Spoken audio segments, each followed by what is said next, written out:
Салам достор, ынтымак ТВнын сапар программасы бүгүн касиеттүү Кадамжай шаарына келди. Албетте биз азыр Пүлгөн деп аталган автобекетте турабыз. Коомдук транспорт менен келүү мен үчүн кыйынчылык деле жараткан жок. Болгону күндүн ысыгын эске албаганда. Шаар кызыктары менен чогуу таанышабыз.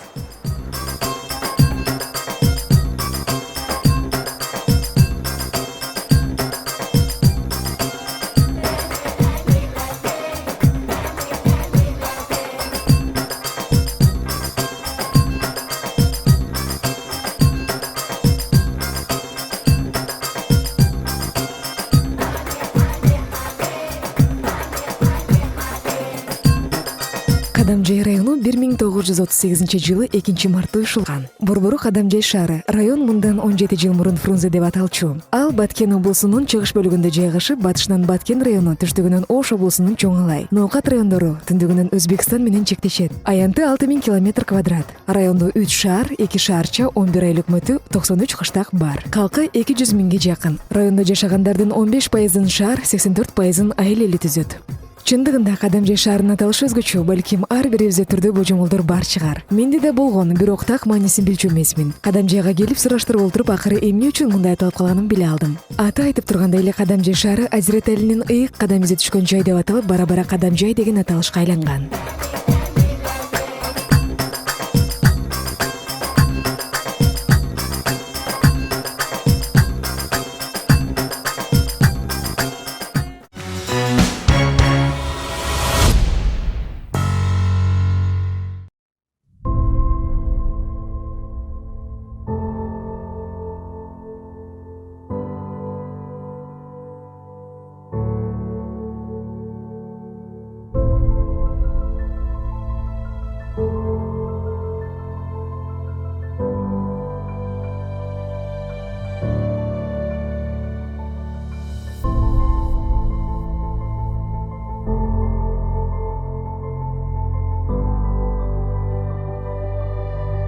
Ооба, дал ушул жердеги чоң ташта 4-чү халифа аталган Азирет Алинин таманынын изи калган. Ал өтө чоң адамдын изи экендиги көрүнүп турат. Айтылган кептерге караганда, Азирет Али бул жерде намаз окуп жаткан кезде таштар эрип, анын таманынын изи түшкөн. Ошол жер корукка алынып, мындан 17 жыл мурун күмбөзгө айланган.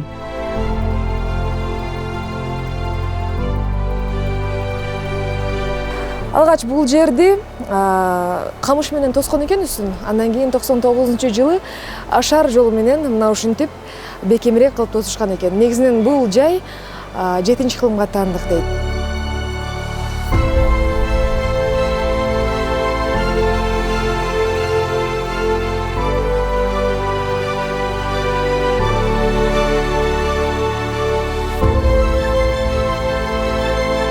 Бул сыйынуучу жай Шаймерден сайынын оң тарабында, Кадамжай Кызыл булак жолунун сол жагында жайгашкан. Учурда бул жайга өлкөнүн ар тарабынан келишип, Куран окутуп, зыярат кылып кетишет. Биз да четте карап турбай Куран окутуп, ак ниетибиз менен бата кылдык.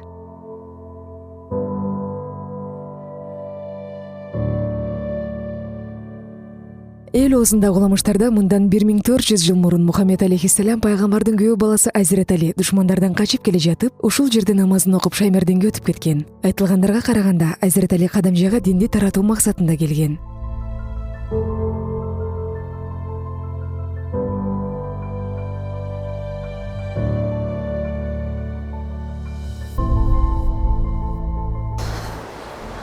Мына ушул Азирет Алинин азиз кадам калган ыйык жайын көргөндөн кийин биз ылдый карай түштүк. Чындыгында бул жай дарыянын бою болгон үчүн ушунчалык шамал, суук дайыма уруп турат экен. Келген конокторго, келген зыяратчыларга мыкты маанай жаратыш үчүн бул жер атайын мына ушундай айкелдер, эстеликтер менен дагы кооздолгон экен. Биз дагы айланып, ичибизде болгон сезимдерди, ичибизде болгон ниеттерибиздин кабыл болушун тилеп, бир басып келели.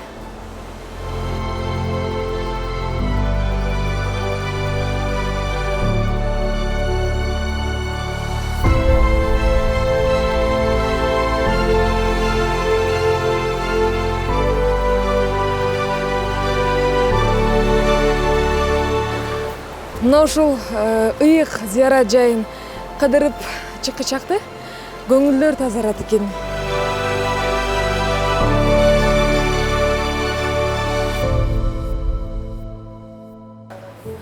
Айтылған зиярат жайында мен дагы элиме тынчтык тилеп, ден соолук тилеп, ичимдеги ниеттин баарына бата кылып чыктым.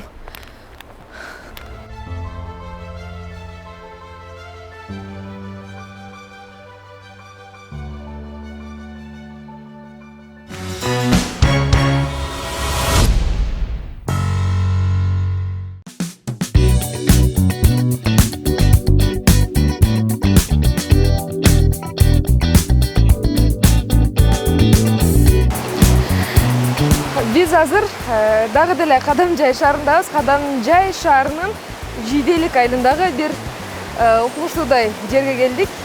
Тагыраак айтканда, көпчүлүк адамдар өздөрүнүн денесиндеги жаралардан айыккан бир булак бар экен. Булактан башка дагы эмне бар? Чогуу көрөлү.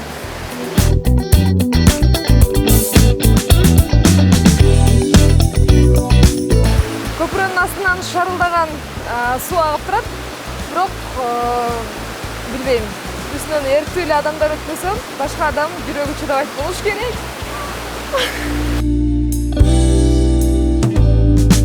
Араң турган көпүрөдөн дагы аман-эсен өтүп алдым. Жиделик көлүндө эс алуучулардын саны кышын жайына азайбайт. Калк арасында көлдүн башындагы котур булактын дарылык касиети бар деп айтылгандыктан ага киринип, суусунан да алып кетишет экен.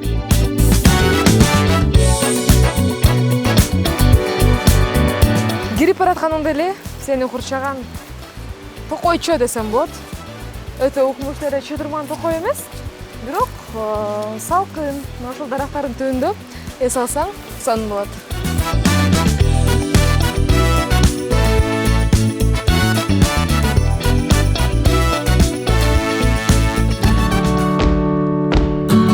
Бул жактыктардын айтымында денесине жара чыккандар булактын суусуна жуунса айыгат деген түшүнүк бар. Котур булактын суусу чынында жылуу. Ага өзүм күбө болдум. Андан чыккан суу кышын жайын 17 градус бойдон тура берет.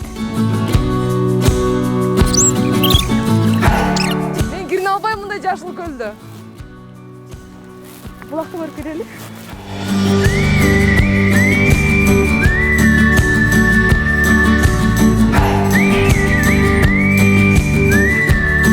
Башка көлдөрдөн айырмаланып, бул көлдүн түсү бөлөкчө дегеңиздер, анткени катуу жаан жаагандан улам сел жүрүп, мына ушундай көлдүн түсү дагы бир аз өзгөрө түшкөн. Ошентсе дагы бул жерге келген кишилердин саны аз эмес. Ар дайым жергиликтүү калктын балдары, алар өздөрү келип эс алып турушат экен. Бул көлдүн тереңдиги өтө деле коркунучтуу эмес, 4 метр. Ары жагы болсо 8 метрден чукур деп коет. Эми биз аны билбейбиз, бирок ал жактагы эмес, бул жердеги эс алуучуларга күбө болуп турган чагыбыз.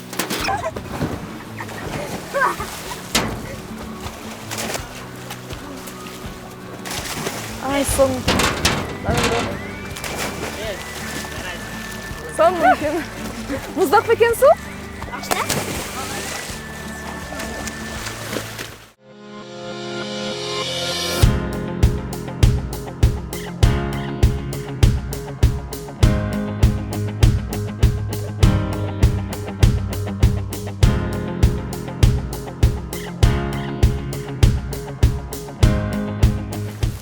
Мен буга чейин эч жерден көргөн эмесмин, шарылдап аккан булакты. Бул деле кичинекей эле агып жаткан булак экен. Башка булактардан айырмаланып, бул булактын суусу ушунчалык жылуу экен.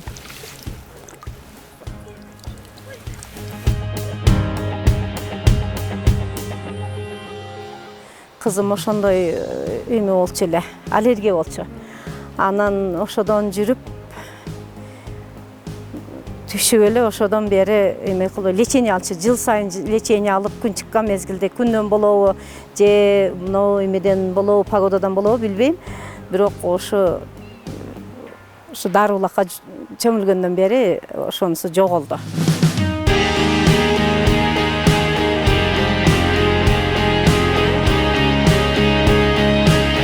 Көл Сойз убагында Кадамжай сурма комбинаты тарабынан курулган. Ал тоонун боорунда Ак суу дарыясынын жээгине жакын жерде жайгашкан. Учурда бул жайга келгендердин басымдуу бөлүгүн жергиликтүү жашоочулар түзөт.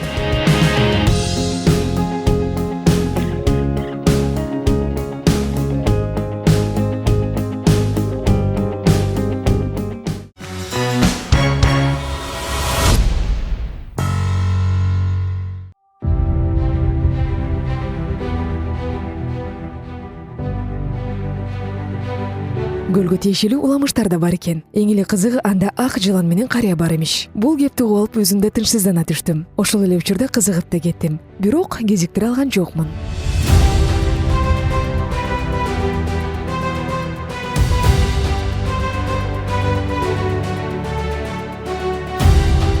Мурдадан ошо уламыштар айтышаттар, бул көл касиеттүү көл деп айтышаттар. Анан бир ак сакал, аппак ак сакал чал бар дешет, анан аппак жылан бар деп ошондой дешеттер. Анан канчалыгын экенин биринчи мен деле коркчумун. Анан бирок мага андайлар жолуккан деле жок, көргөнүм деле жок. Анан билбейм, азыр жакшы эле эме эс алгандар бар эле, жакшы салкын, жакшы жер экен деп айтышаттар. Кышында да бул суубуз кандай касиети бар экен билбейм, тоңбойт.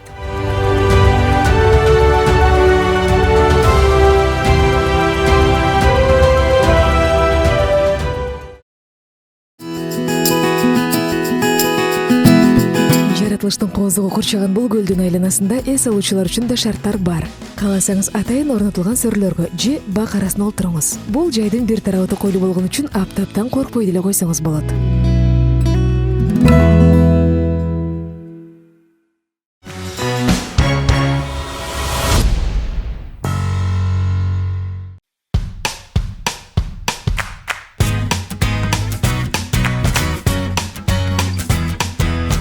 Биздин кийинки аялдама Курбан көлгө барып токтойт. Чындыгында сапарга чыгаарда ал жака барууну пландаган элек. Буюрса, ал тилегибиз орундалышына аз калды окшойт. Эң эле кубанганыбыз көлгө барчу жолду таап алдык. Болгондо да укмуштуудай жол менен барат экенбиз. Берегизге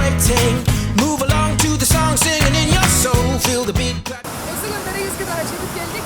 Алда кызыктар бизди чыдамсыздык менен күтүп жатса керек. Анда асма жолго жол алдык.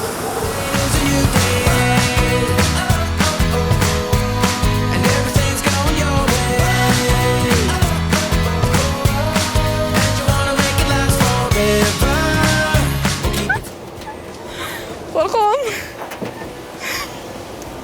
Жүрөгүм оозума келип калды чындап.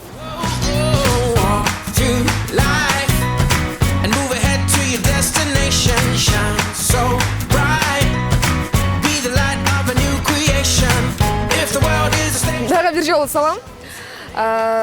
Кыйналып келгенибизди дагы бир жакшы нерсе унутка салды десем болот. Анткени биз азыр Кадамжай жергесинде мына ушул Кыргыздын керемет тоолорун асман үстүнөн карап бара жатабыз. Жолдун боюнда шаркырап аккан суулар, билбейм, асманда учуп баратабыз десем дагы болот. Алгаш чыкканда аябай корктум эле. Азыр эмнегедир көнүп баратамбы билбейм.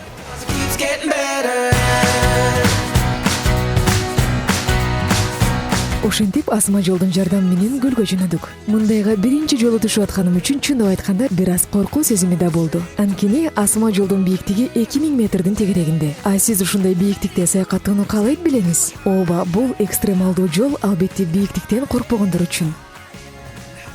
Тоо таштардын арасында эч ким жок. Эгер өзүң жалгыз барсаң, жүрөгүң жарылып кетсе керек эле. Бирок мен азыр корккон жокмун, анткени жанымда шеригим Нуржигит бар.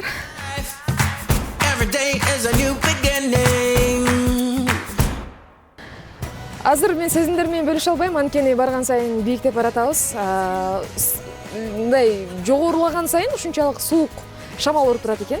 Эгерде сиз дагы мына ушундай экстремалдуу кызыкка чыдайм деп турган болсоңуз, сиз дагы мына ушул жака келип эс алсаңыз болот. Сен коркпой элеби?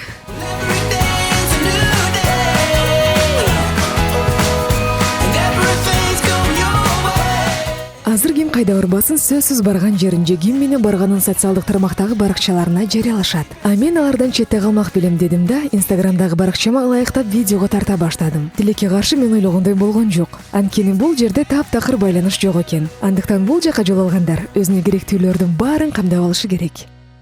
Ушунчалык барган сайын бийиктеп атабыз. Сапар программасынын бул чыгарылышында Кадамжай жергесине келип, мына ушул асман бойлогон көпүрөнүн жардамы менен биз Кыргыздын керемет тоолорунун көркүнөгү болуп келатабыз. Биз бараткан асма жол электр жардамы менен иштейт. Союз учурунда курулган бул жол 2010-жылга чейин иштеп, чек ара көйгөйлөрүнө байланыштуу ишмердүүлүгүн токтоткон. Анткени Өзбекстан менен чектеш аймакта жайгашкан асма жолго жергиликтүү жана келген коноктордун кирип чыгуусу катаалдашкан эле. Асма жол кайрадан 2013-жылдан баштап ишке кирип, 1 жыл өз кызматын көрсөткөн. Бирок келген эс алуучулардын саны солгундай түшкөн. Себеби Шаймерден аркылуу өтүүчү жолдун азыр Баткен облусунун тургундары гана ID карт, ал эми башка жактан келгендер чет элдик паспорт менен гана кире алышат. Кезинде бул жака Өзбекстан, Кыргызстан жана башка өлкөлөрдөн эс алуучулар келип турушчу экен. Ал учурда келген кишинин саны күнүнө 1,5 миңден ашчу дешет жергиликтүү тургундар. Азыр бизди кандай сюрприздер күтүп жатат билбейм, бирок биз белгиленген дарекке келип калдык.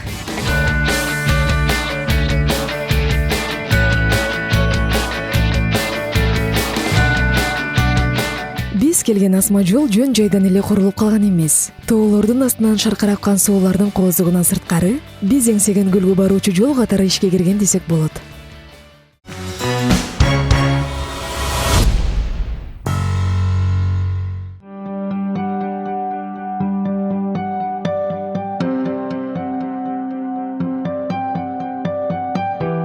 Суунун түсү тим эле көз жуусун алат. Көл 1766-жылы жер силкинүүдөн улам пайда болгон. Узундугу 700-800, туурасы 200 метрдин тегерегинде. Ал эми тереңдиги болсо бул жол менен 10-15 метр.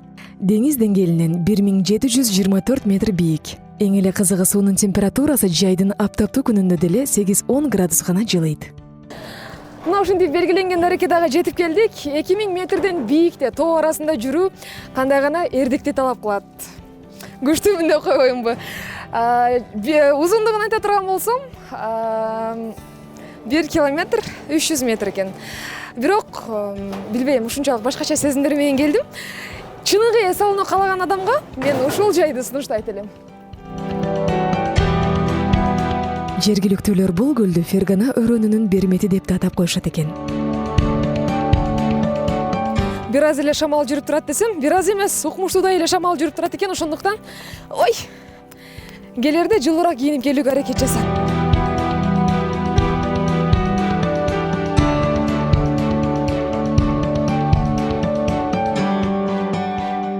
Өтө деле алыс эмес. Бир аз баскан соң эле мына ушул көлгө кирип келесиз. Аталышы Курбан көл деп аталат экен. Эми сырттан карап суктанып кете бербестен ичкерисине кирип көрөлү. Муну карагат деп калышты, бирок карагат эмес окшойт. Ачуу экен.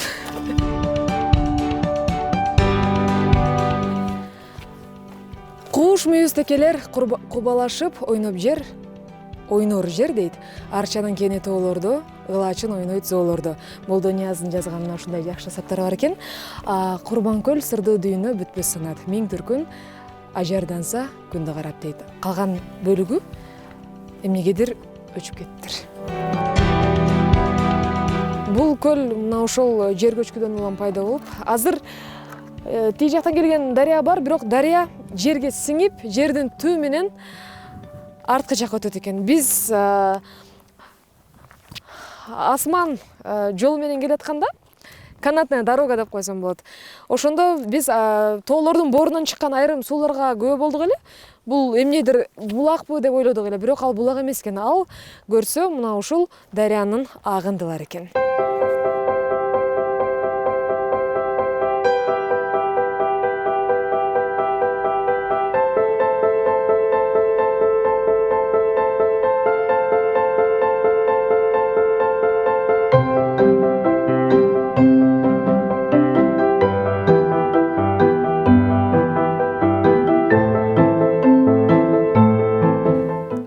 Эң эле кызыгы, кыш мезгилинде бул көл бир аз бөксөрөткөн дагы муз аянтчасына айланат экен. Элестетиңиз, мына ушул көлдүн үстүндө муз теп жүрөсүз. Муз тепсе болот экен, бирок аны азыр билбейм, чындап эле ошондой болот деп айта албайм, бирок кышында келип көрүш керек экен.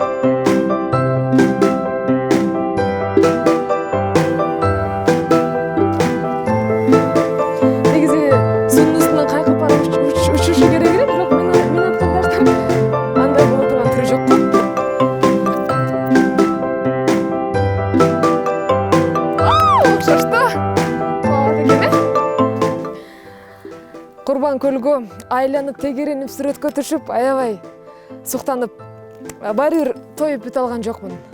Ошентсе дагы биз сапарыбызды алга карай улантабыз. Кадамжайдын беремети Курбан көлдү да көрдүк. Кийинки сапарыбызга чейин биз бул жерди сагынып калабыз деп көп сүрөткө да түшүп алдык. Эми биз шаардан кезигебиз.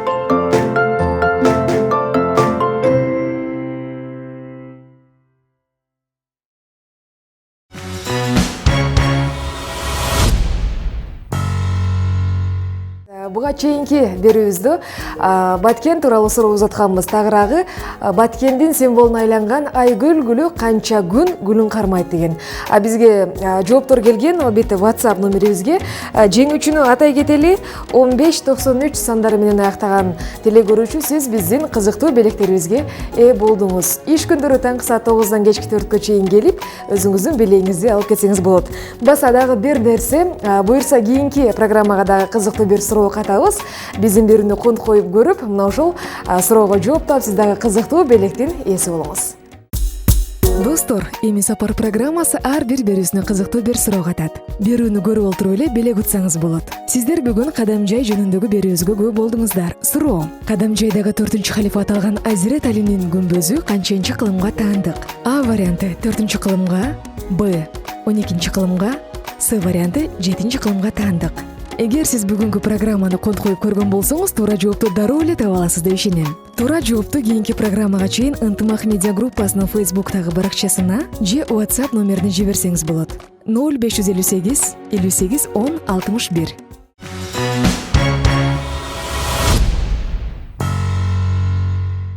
It's a new day and a new year. Shout it out loud, sing with us. Программабыздын Кадамжайга болгон сапары да соңуна чыкты. Бул шаар мага аябай жакты. Эли меймандос, анан аябай сулуу келишет экен. Бирок бул шаар башка жактарга салыштырмалуу бир аз ысык. Ошол нерсе мени бирте кыйнады. Кадамжай, биз албетте кайра сага келебиз. It's a new chance for a new life. Everything you've been waiting for. Жакшысызбы? Ошпобу? Ооба, ошпо. Качан кетесиздер? Азыр жылабыз 3 киш керек. Канчадан? 300 Маршрутка канчадан эле? Маршрутка 80 миң. Маршрутка бир аз арзаныраак болот экен, бирок кайсында батыраак жетемиз? Таксиде батыраак жетесиңер, маршруткада расынакта токтоп дегендей. Күндүн ысыгында кыйналбайын десеңиз, маршруткада эмес, такси менен барууну сунуштайт элем. Анда мен дагы жолумду улайын, сапарым карыды десем болот. Кийинки рет сапар программасы сиздин айдыңыз болсун. Аман туруңуздар. And it's a